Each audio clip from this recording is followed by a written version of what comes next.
तो हमने last video में देखे थे कुछ log based concurrency control protocols और आज हम देखेंगे time stamp based concurrency control protocol. तो इन प्रोटोकॉल्स में क्या होता है, जब भी कोई ट्रांजैक्शन सिस्टम में एंटर होता है तो उसके साथ हम एक unique time stamp value associate कर देते हैं। लेट्स से हमारा ट्रांजैक्शन T1 आया सिस्टम में और उसको हमने 10 ये वैल्यू टाइम स्टैम्प की असाइन कर दी।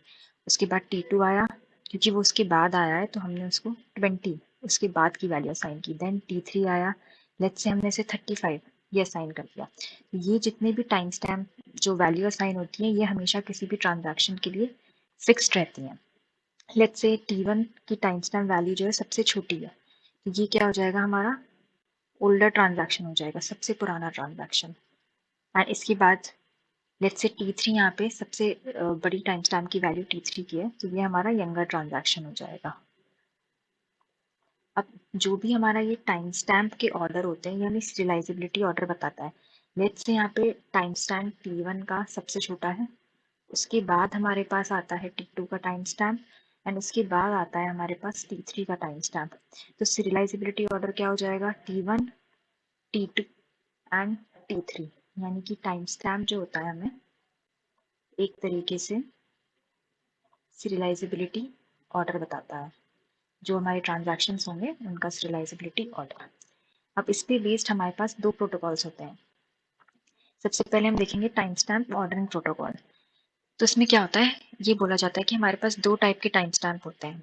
एक जो होता है हमारे पास होता है ट्रांजैक्शन टाइम स्टैम्प और दूसरा जो होता है टाइम स्टैम्प वो एसोसिएटेड होता है डेटा आइटम के साथ।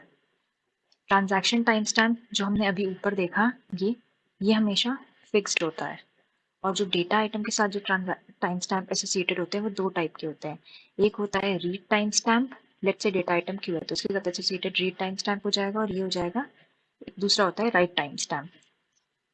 एंड ये दोनों वेरिएबल होते हैं, ये चेंज होते रहते हैं जैसे जैसे ऑपरेशन परफॉर्म होता है किसी पर्टिकुलर डेटा आइटम पे। तो यहाँ पे लिखा हुआ है कि read time stamp is the largest time stamp of any transaction that executed read. जब भी कोई ट्रांजैक्शन किसी रीड ऑपरेशन को एग्जीक्यूट करता है तो उस डेटा आइटम का रीड टाइम स्टैम्प अपडेट हो जाता है।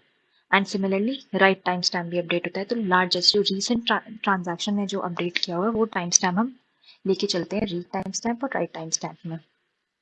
अब इम्पोजेस रूल, ये जो ऑर्डरिंग प्रोटोकॉल होता है ये रूल्स एक तरीके के इम्पोज कर देता है, जैसे कि जितने भी हमारे कॉन्फ्लिक्टिंग ऑपरेशन है वो हमेशा टाइम स्टैम्प का ऑर्डर फॉलो करेंगे। एंड जो भी आउट ऑफ ऑर्डर ऑपरेशंस हैं, यानी कि जो टाइम स्टैम्प का ऑर्डर जो है वो फॉलो नहीं करते हैं, उनको हम रोल बैक कर देते हैं वापस से। लेट्स से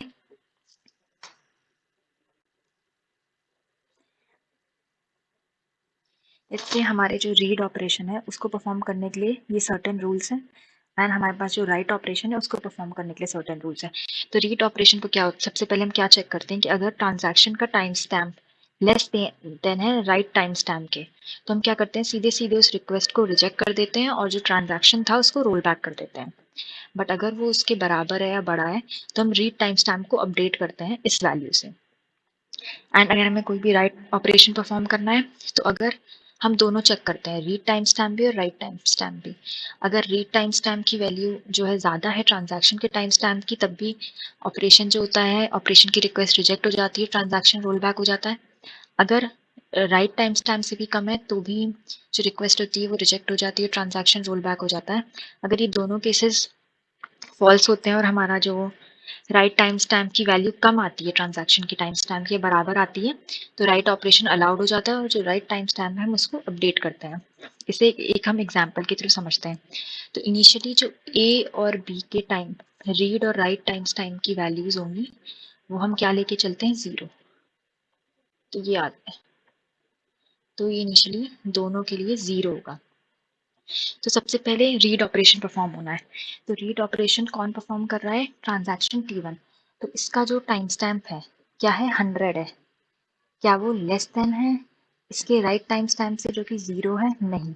यानी कि हम एग्जीक्यूट करेंगे तो हमारा जो रीड टाइम स्टैम्प होगा ए का वो हो जाएगा मैक्स ऑफ ट्रांजैक्शन का टाइम स्टैम्प जो कि हमें 100 गिवन है, और जो ऑलरेडी इसका रीड टाइम स्टैम्प है वो 0 है। इसका मैक्स क्या हो गया, 100। तो ये अपडेट होके 100 हो जाएगा।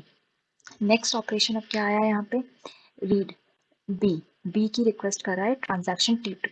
अब ट्रांजैक्शन T2 का टाइम स्टैम्प क्या है, 200 है, एंड इसका जो राइट टाइम स्टैम्प है B का, उसकी वैल्यू 0 है। तो ये लेस देन ये कंडीशन फॉल्स हो गई, यानी कि हम ऑपरेशन एग्जीक्यूट करेंगे, रोल बैक नहीं होगा। तो फिर से यहाँ पे read time stamp of B में क्या आ जाएगा, max of 200 comma right time stamp of B जो कि 0 है, तो ये आ गया 200, यानी यहाँ पे भी अपडेट हो जाएगा और ये हो जाएगा 200।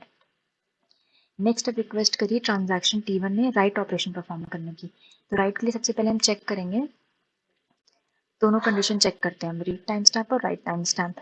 तो 100 जो है हमारा, क्या वो लेस देन इसका रीड टाइम स्टैम्प क्या है, नहीं, ये कंडीशन फॉल्स हो गई। हम आगे जाएंगे, क्या 100 लेस देन है इसके राइट टाइम स्टैम्प से, नहीं, यानी कि अब हमारा ऑपरेशन जो है परफॉर्म होगा।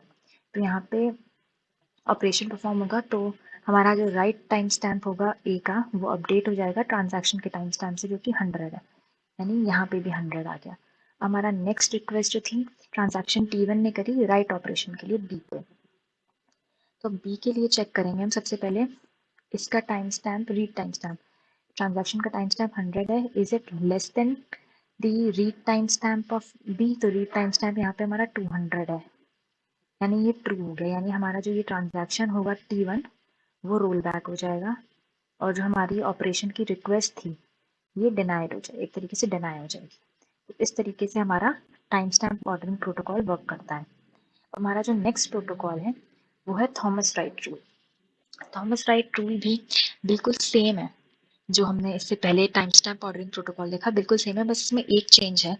वो चेंज आता है इस लाइन में, जो हमारा टाइम स्टैम्प ऑर्डरिंग प्रोटोकॉल था, हम वहाँ पे रिक्वेस्ट को रिजेक्ट करते थे, यहाँ पे रिक्वेस्ट को इग्नोर कर दिया जाता है, बस यही एक चेंज है, नहीं तो सारे के सारे प्रोटोकॉल्स जो हैं सेम है।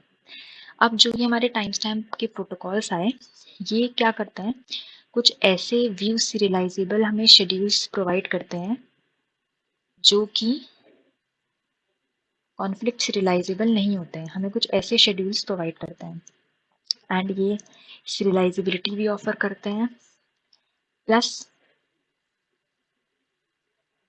ये डेडलॉक फ्री भी होते हैं। बस इन दोनों ही प्रोटोकॉल्स में जो प्रॉब्लम होती है वो होती है स्टार्वेशन की। स्टार्वेशन इन दोनों ही प्रोटोकॉल्स में प्रेजेंट होता है।